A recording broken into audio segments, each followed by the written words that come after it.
Hi, this is Kyle again, and here we are in our fourth in this doozy of a unit on creating and using classes in VB, or object-oriented programming in VB.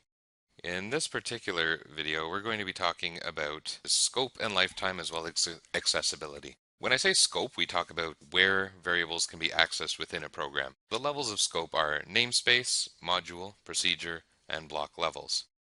Namespace is an area used for grouping and referring to classes and structures, referred to as project scope. I think part of the reason that this exists is that Microsoft has dropped all references to global variables. Global variables are kind of a dirty word nowadays, so things you declare at the top of a module will have module scope. Things within a procedure will have procedure scope. Things within a block might have block scope. And you want to minimize as much as possible the scope at which a variable will exist. Lifetime is most often aligned to the scope of a variable, constant, or object, where static is the exception.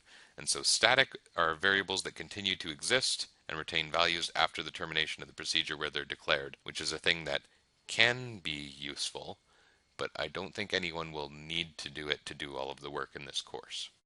Here's something interesting. I am an advocate for accessible software, and so are other people in this program. And this is unrelated. So we talk about accessibility sometimes, and it's in this sense. And we're talking about where the information in the program is accessible to other parts of the program. Nothing to do with the user, really.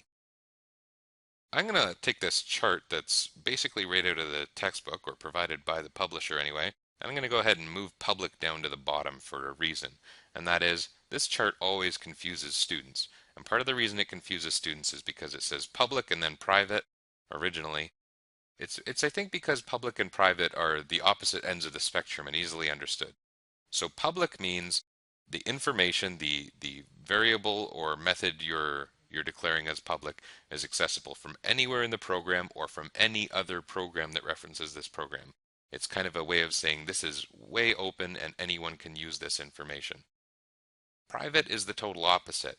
And so this is not accessible from anywhere except within this class. And so that is the most you can hide information when you're working with multiple levels of an application. We've got protected and friend, and these are different, but what you need to know is they are less guarded than private and much more guarded than public. Protected is accessible from anywhere inside this class or in any class that inherits from this class. Friend is accessible from anywhere inside this project or the assembly. People start to get confused when later in this course we're going to have to start talking about protected friend, where what that is that allows access to both the things that would gain access from it being called protected and from it being called friend. So even though it sounds a little more guarded than protected or friend, this protected friend, it is in fact more open than protected and friend. It's allowing access to both things that are protected and things that are friend. It allows access to any class that inherits from this class, as well as anywhere in the project. And so that can be fairly close to public without being public.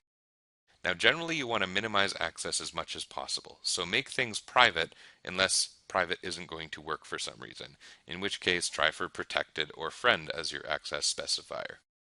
If there's a reason protected or friend might not do it for you, you can use protected friend, and sometimes that makes sense to make things accessible to other parts of a program as well as anything inheriting from your current class. You really want to use public as your last resort, and I don't think you'll have to do that in any classes we're designing in this course.